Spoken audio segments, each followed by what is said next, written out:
இன்றைக்கி கண்டி மாவட்டத்தினுடைய வெற்றியை உலகளவில் பறைசாற்றக்கூட்டிய எங்களுக்கு தலைமைத்துவம் வழங்கி கொண்டிருக்கிற மாண்புமிகு அமைச்சர் மஹிந்தானந்த அலுத்கமகே அவர்களுக்கு என்னுடைய வணக்கத்தை தெரிவிச்சுக்கிறேன். அதே நேரம் இங்கு வருகை தந்துள்ள கிருஷ்ணமூர்த்தி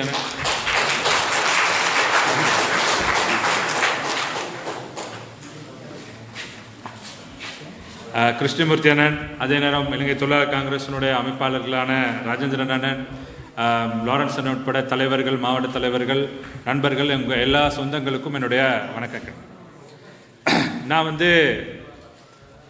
இங்கே நீங்கள் இந்த வீடியோ ஒரு அருமையான ஒரு வீடியோ காட்சி பதிவிட்டிருந்தாங்க. அவங்க அந்த ஏற்பாட்டு குழுவுக்கும் அந்த வீடியோவை தயாரித்த அனைவருக்கும் என்னுடைய நன்றிகளை தெரிவிச்சுக்கிறேன். ஏன்னா அது மிகவுமே அதாவது இன்றைக்கி நான் அன்றைக்கி எதிர்கட்சிகளுடைய கூட்டங்கள் நாவலப்பேட்டையிலையும் நடைபெற்றுச்சு. அதுலேயும் நம்ம மக்கள்லாம் கொஞ்சம் பேர் போயிட்டு அதில் வேகமாக கையெல்லாம் தட்டி உற்சாகமான வரவேற்பு கொடுத்துருந்தாங்க. அவங்களுக்கும் நம்மளுக்கும் உள்ள வித்தியாசம் என்னென்னா, அவங்க இனிமேல் தான் எல்லாத்தையுமே மாற்றுவேன்னு சொல்கிறாங்க. அது நடக்காது. இருந்தாலும் மாற்றுவேன்னு சொன்னாலும் நாங்கள் மாற்றங்களை கொண்டாந்துட்டு அதை தொடர்ந்து கொண்டுட்டு போகிறதுக்கான அனுமதியை தான் கேட்டு உங்கள்கிட்ட வந்துடும்.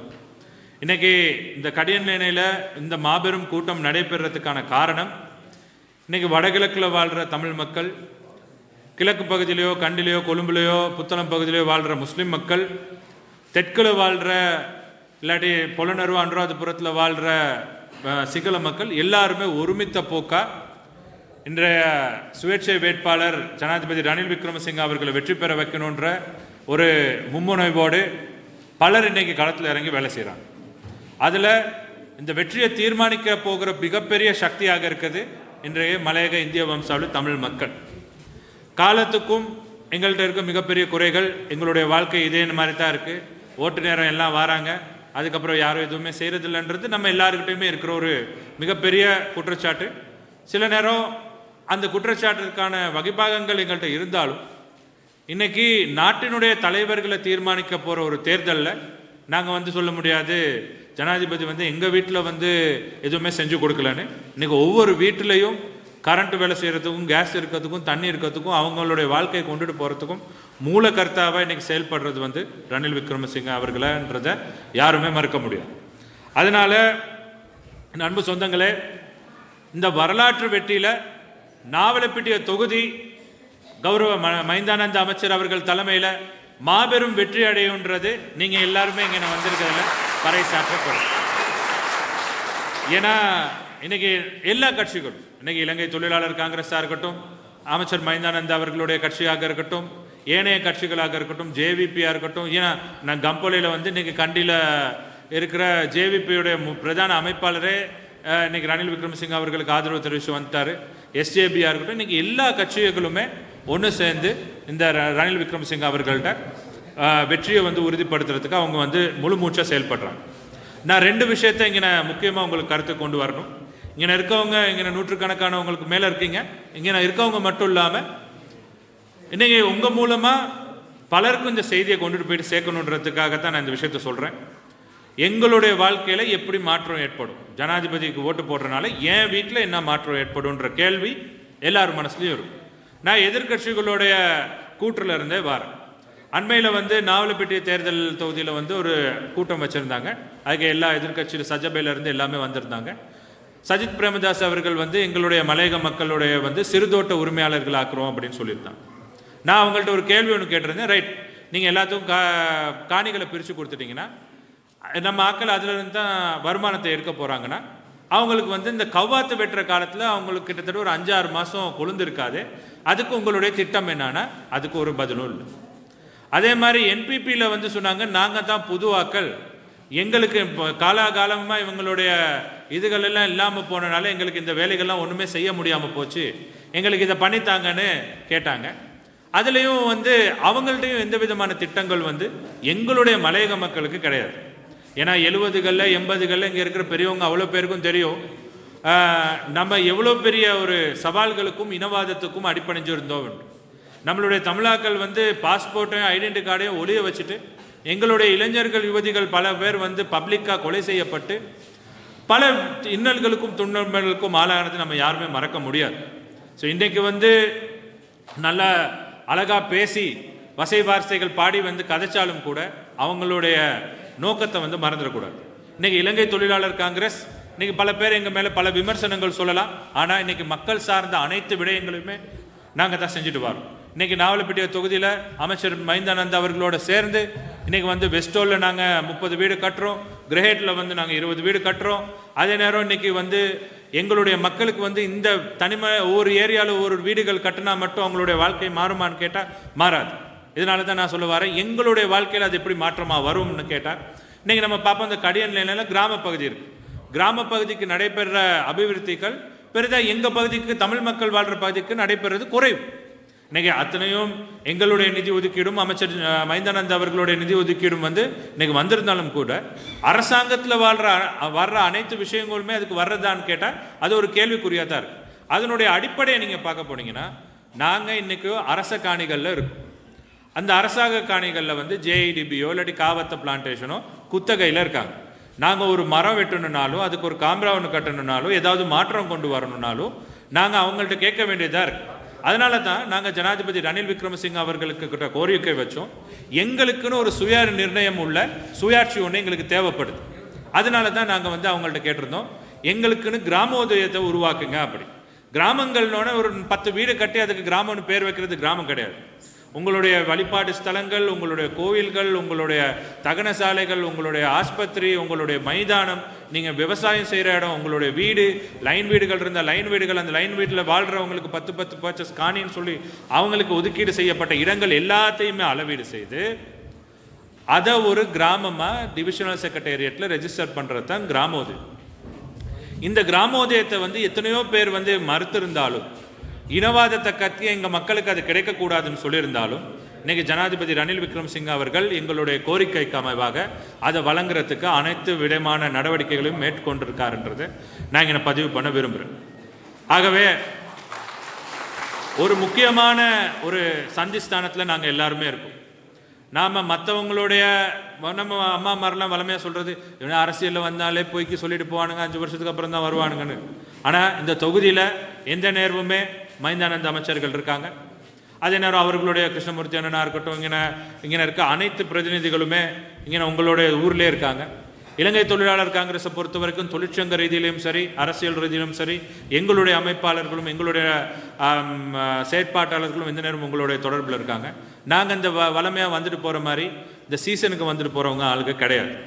ஸோ எப்பயுமே உங்களுடைய நல்லதில் கெட்டதில் எல்லாத்துலேயுமே பங்கெடுக்கிறவங்கன்ற ஒரு பங்குதாரர்கள்ன்ற அடிப்படையில் நாவலப்பிட்டிய தேர்தல் தொகுதி மாத்திரமன்றி கண்டியில் இருக்க அனைத்து பகுதிகளிலையும் இருக்கிற 13 தேர்தல் தொகுதிகளிலையும் இன்றைக்கி ஜனாதிபதி ரணில் விக்ரமசிங்க அவர்களை வெற்றி பெற வைக்கணுன்ற உத்வேகத்தோடு வேலை செஞ்சிட்ருக்காங்க. ஸோ நாவலப்பிட்டியில் நாங்கள் எங்களுடைய மாற்றத்தை கொண்டு வரணும்னா, நாங்கள் எங்களுடைய வாழ்க்கையில் ஒரு வெளிச்சத்தை ஏற்படுத்தணும்னா, எங்களுடைய கல்வித்துறையில் ஒரு மாற்றத்தை கொண்டு வரணுமாக இருந்தால் நாங்கள் நிச்சயமாக வந்து இந்த முறை ஒரு தீர்மானத்தை, தக்க தீர்மானத்தை எடுக்கணும். அதே நேரம் எதிர்கட்சிகள்லேருந்து இன்னொரு நம்மளுக்கு சொல்லப்படுற விஷயங்கள், ரணில் விக்ரமசிங்க அவர்கள் ஆட்சிக்கு வந்தவுடனே இந்த அவரோட இருக்கவங்க சரியில்லை, அவருக்கு நாங்கள் போட இருக்கோம். நான் அன்றைக்கி ஒரு 2 பேர்கிட்ட போய்ட்டு கேட்டோம். அந்த அக்கா சொல்லுது, நாங்கள் அவருக்கு போட இருக்கோம், ஆனால் அவர் கூட இருக்கவங்க சரியில்லை. அப்போ கூட இருக்கவங்க சரியில்லைன்னா அவங்கள வந்து நீங்கள் மாற்ற வேண்டியது பாராளுமன்ற தேர்தலையோ, பிரதேச சபை தேர்தலையோ, மாகாண சபை தேர்தலையோ, இந்த ஜனாதிபதி தேர்தலில் கிடையாது. இந்த ஜனாதிபதி தேர்தலில் ரணில் விக்ரமசிங்கை தவிர்த்துட்டு இதை பார்த்துட்டு டீமை பார்த்து நம்ம அங்கே போடுறோம், டீமை பார்த்து இங்கே போடுறோம்னு சொல்லி நம்ம மாற்றி போட்டோமா இருந்தால் அதனுடைய விளைவுகள் நம்மளுக்கு பெரிய அளவில் பாதிக்கும். இன்றைக்கி இதே டீம் தான் ஜனாதிபதி கோட்டாபய ராஜபக்சேயோட இருந்தாங்க. ஏன் அந்தந்த டீமால் இப்போ கொண்டு வந்த மாற்றங்களை அப்போ கொண்டு வர முடியலைன்னா அதுக்கு சரியான தலைமைத்துவத்தை கோட்டாபய ராஜபக்ஷ அவர்கள் வழங்க தவறிட்டார். அதன் காரணமாகத்தான் நாம் எல்லாருமே 2022 ஒரு மிகப்பெரிய ஒரு வீழ்ச்சிக்கு தள்ளப்பட்டிருக்கு. இதை எல்லாத்தையும் மனசில் வச்சு நீங்கள் வந்து இந்த பொய் வதந்திகளையோ இல்லாட்டி நாங்கள் வந்தால் எல்லாம் பார்த்துக்கோன்னு சொல்கிறதையோ ஒத்தி வச்சுட்டு இந்த முறை ஜனாதிபதி தேர்தலில் ஒரு தீர்க்கமான முடிவெடுக்கும். நான் வந்து இந்த நான் வந்து சொல்ல வேண்டிய அவசியம் இல்லை. உங்கள் எல்லாருக்குமே நல்ல அனுபவம் இருக்கும். இன்றைக்கி சோஷியல் மீடியாவில் நீங்கள் பார்க்குறீங்க. நீங்கள் நாளைக்கு காலையில் 8 மணிக்கு நீங்கள் சக்தி நியூஸில் வந்து உட்காந்து அதில் பார்க்குறீங்க எப்படி மாற்றங்கள் வருதுன்னு. நீங்கள் இதெல்லாம் அவதானிச்சுட்டு தான் இருக்கீங்க. அதனால நான் புதுசாக இப்படி தான் வருது, இப்படி தான் போகுதுன்னு, இப்படி தான் கடந்து வந்தோன்றதை நான் சொல்லலை. நம்மளுடைய தனிப்பட்ட வாழ்க்கையில் மாற்றங்கள் வரணுமே ஆனால் எங்களுடைய தேர்வு ரணில் விக்ரமசிங்க அவர்கள் மாத்திரம். அதே நேரம் மாண்புமிகு அமைச்சர் ஜீவன் தொண்டமான் அவர்களுடைய நிதி ஒதுக்கீட்டில் நாங்கள் கிட்டத்தட்ட அனைத்து தோட்டங்களுக்கும் அனைத்து கிராமங்களுக்கும் வேலை செய்யக்கூடிய மாதிரி வேலை திட்டங்களை வந்து உருவாக்கும். இன்னைக்கு கடையனில் கிராமத்துக்கு நாங்கள் பாதை அபிவிருத்தி செஞ்சுருக்கோம்.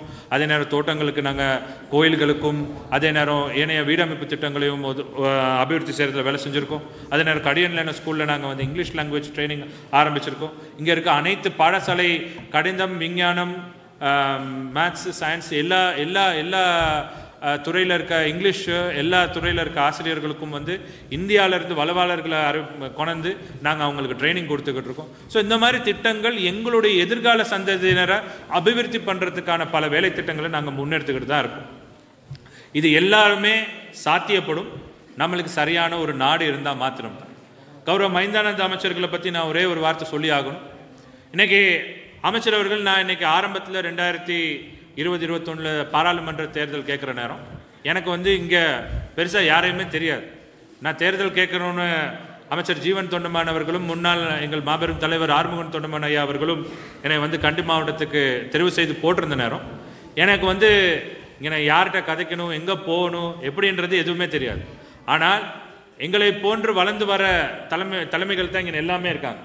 இவங்க எல்லாருக்குமே ஒரு பெரிய ஒரு வழிகாட்டியாக இன்றைக்கி எங்களுடைய அமைச்சர் மைந்தானந்த இருக்கார்கள் என்றால் அதுக்கு அவருக்கு நிகர் அவர் மட்டும்தான்.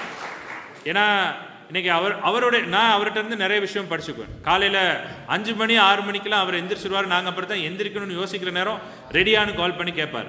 அதே நேரம் நைட்டு 11 மணி வரைக்கும் அவர்கிட்ட ஆஃபீஸ் வேலை செஞ்சுக்கிட்டே இருக்கும். இன்றைக்கி இந்த தொகுதிக்கு எங்கே அந்த அசக் முல்லக் நேர அப்படின்னு சொல்லுவாங்க எல்லா ஏரியாக்குள்ளேயும் அவருடைய வேலை திட்டங்கள் இன்றைக்கி வந்து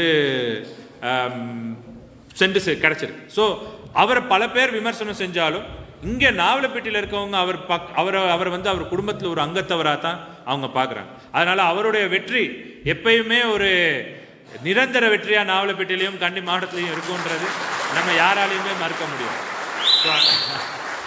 அதே நேரம் அவர் வந்து எங்கள் எல்லாருக்குமே ஒரு இன்ஸ்பிரேஷன் தான். அவர் மூலமாக இன்றைக்கி பல தலைமைகள் உருவாக்கப்பட்டிருக்காங்க. அவர் மூலமாக இன்றைக்கி பல பேருடைய வாழ்க்கைகளில் மாற்றங்கள் உருவாகியிருக்கு. ஸோ அவருடைய வழிகாட்டலில் நாங்களும் வளர்ந்து வர்ற உங்களுடைய பிரதிநிதிகளாக இன்னும் பல சேவைகளை செய்ய நாங்கள் தயார்படுத்திட்டு வரோம். ஸோ நிச்சயமாக உங்களுடைய வாழ்க்கையில் மாற்றங்கள் ஏற்படுத்துறதுக்கு நாம் எல்லாருமே ஒரு டீமாக சேரும். வளமையாக வந்து யூஎன்பிக்காரவங்க ஒரு கதை சொல்லுவாங்க, சிடபிள்யூசிக்காரவங்க ஒரு கதை சொல்லுவாங்க, அதே நேரம் போர்ட்டுவக்காரவங்க ஒரு கதை சொல்லுவாங்க, ஸ்ரீலங்கா நிஜாஸ் பக்ஷக்காரவங்க ஒரு கதை சொல்லுவாங்க. ஆனால் இன்றைக்கி எல்லா கட்சியுமே சேர்ந்து இன்றைக்கி வந்து நாங்கள் ஒரே கொடையின் கீழே ரணில் விக்ரமசிங்க அவர்களை வெற்றி வைக்கணும்னு இருக்கோம். சில இந்த புத்தி சுயாதீனம் இல்லாதவங்க தான் சில பேரை வந்து வெற்றி வைக்கணுன்ற ஒரு நிலைக்கு மாறி இருக்காங்க. ஏன்னா இன்றைக்கி நம்ம கட்சியிலேருந்து போன ஒருத்தவங்களுமே நான் பார்த்தேன் அங்கிட்ட இங்கிட்ட வந்து நம்ம தலைவர் மாதிரிலாம் பார்த்து ஐயோ நான் இங்கே இருக்க நேரம் செய்யலைங்க அங்கே போனோன்னு எங்களுக்கு செய்ய விட்டுருக்காங்க அப்படின்னு சொல்லிக்கிட்டு இருக்கவங்களெல்லாம் நாங்கள் விசாரித்தோம். ஆனால் இலங்கை தொழிலாளர் காங்கிரஸும் சரி, மாண்புமிகு அமைச்சர் ஜீவன் தொண்டமானும் சரி, அமைச்சர் மைந்தானந்த அமைச்சர்கள் அவர்களும் சரி, இன்றைக்கி ரணில் விக்ரமசிங்க அவர்களை பலப்படுத்தணும்னு ஆரம்ப காலம் தொட்டு அவர் எப்போ ஜனாதிபதியாக தேர்ந்தெடுக்கப்பட்டு இன்னைக்கு வரைக்கும் அவருக்கு வந்து பக்கபலமாக இருக்காங்க. இன்றைக்கி அதை பார்த்துட்டு இன்றைக்கி பல எதிர்கட்சி உறுப்பினர்கள் எங்களோட வந்து சேர்ந்திருக்காங்கன்றது கூட அதுவும் எங்களுக்கு பெருமைக்குரிய விஷயம்தான். இது அவ்வளோத்தையும் சொல்லிட்டு நாங்கள் நிச்சயமாக ஒரு மாபெரும் வெற்றி விழாவில் அதே கடியன்ல ஊரில் நாங்கள் உங்களை சந்திப்போம். அந்த வெற்றி விழாவினுடைய மிக பெரும் பங்குதாரர்களாக நீங்கள் எல்லாரும் இருக்கணுன்றதை கேட்டுட்டு எதிர்வரும் தேர்தலில் கேஸ் சின்னத்துக்கு வாக்களிக்கணும். ஏன்னா உங்களுடைய வாழ்க்கையில் மறுமலர்ச்சி ஏற்படணும்னா அந்த கேஸ் சின்னத்துக்கான வாக்கு ஒவ்வொரு வாக்குமே உங்களுடைய வாழ்க்கையின் முக்கியமான அம்சத்தை தேர்ந்தெடுக்க போகுதுன்றதை நீங்கள் மனசில் வச்சுக்கணும். அதனால் இளைஞர்கள்ட்டையும் சொல்லுங்கள், பெரியவங்களுக்கும் நீங்கள் சொல்லுங்கள், உங்களுக்கு தெரிஞ்சவங்களுக்கு வெளி மாவட்டங்கள் இருக்காங்களோ வெளிநாடுகளில் இருக்காங்களோ அவங்கள்ட்டையும் கதைச்சு சொல்லுங்கள் இதுதான் இங்கே இருக்கிற பிரச்சனைன்னு. வெளிநாட்டில் இருக்கவங்கள வர சொல்லுங்கள், வந்து தேர்தலில் ஓட்டு போட சொல்லுங்கள். ஓட்டு போட்டு இந்த ரணில் விக்ரமசிங்கனுடைய மாபெரும் வெற்றியில் நீங்களும் பங்குதாரர்களாகுன்றதை கேட்டுக்கிட்டு எதிர்வரும் தீபாவளி வந்து நாம் வந்து கேஸ் குக்கரில் வச்சு அடுப்பில் வச்சு பலகாரம்லாம் சுட போகிறோமா, இல்லாட்டி வரிச்சும் குச்சும் தேடி ஊதாங்கடையெல்லாம் வச்சு நாங்கள் வந்து அடுப்பு எரிச்சு தான் எங்கிட்டாவது ஓரமாக நின்று பலகாரம்லாம் சுட போகிறோமான்றது 21ஆம் தேதி நீங்கள் கேஸுக்கு போடுறதுல தான் இருக்குது. இது அவ்வளோத்தையும் சொல்லிவிட்டு வாய்ப்பளித்த அனைத்து ஏற்பாட்டு குழுவினருக்கும் என்னுடைய நன்றியை தெரிவிச்சுக்கிறேன். அதே நேரம் எங்களுக்கு இந்த சந்தர்ப்பத்தை அளித்த நான் இப்போ ராஜேந்திரன் அண்ணாண்டு சொல்லிட்டு இருந்தேன், எதிர்வரும் 14ஆம் தேதி எங்களுடைய அமைச்சர் ஜீவன் தொண்டமான் அவர்களும் உங்களை சந்திக்கிறதுக்கு வராங்க. அன்றைக்கி அமைச்சர் அவர்களும் உங்களுக்கு நிறைய கருத்துக்களை தெரிவிப்பாங்க. அதே நேரம் உங்களுக்கு எதிர்கால திட்டங்கள் என்னென்ன மாதிரின்றதை நீங்கள் எங்களுக்கு ஆலோசனைகள் வழங்க. நாங்கள் எப்பயுமே அமைச்சர் மைந்தானந்த அவர்கள்ட்டையும் நாங்கள் ஆலோசனைகளை பெற்றுட்டு தான் சில வேலைகளையும் நாங்கள் செய்வோம். ஸோ நிச்சயமாக நம்ம எல்லாருமே சேர்ந்து ஒரு தூர நோக்கான நோக்கத்தை அடிப்படையாக கொண்டு கேஸ் சின்னத்துக்கு வாக்களித்து ரணில் விக்ரமசிங்க அவர்களை வெற்றி பெற வைப்போம் என்ற கோரிக்கையோடு விடை பெறுகிறேன். நன்றி, வணக்கம்.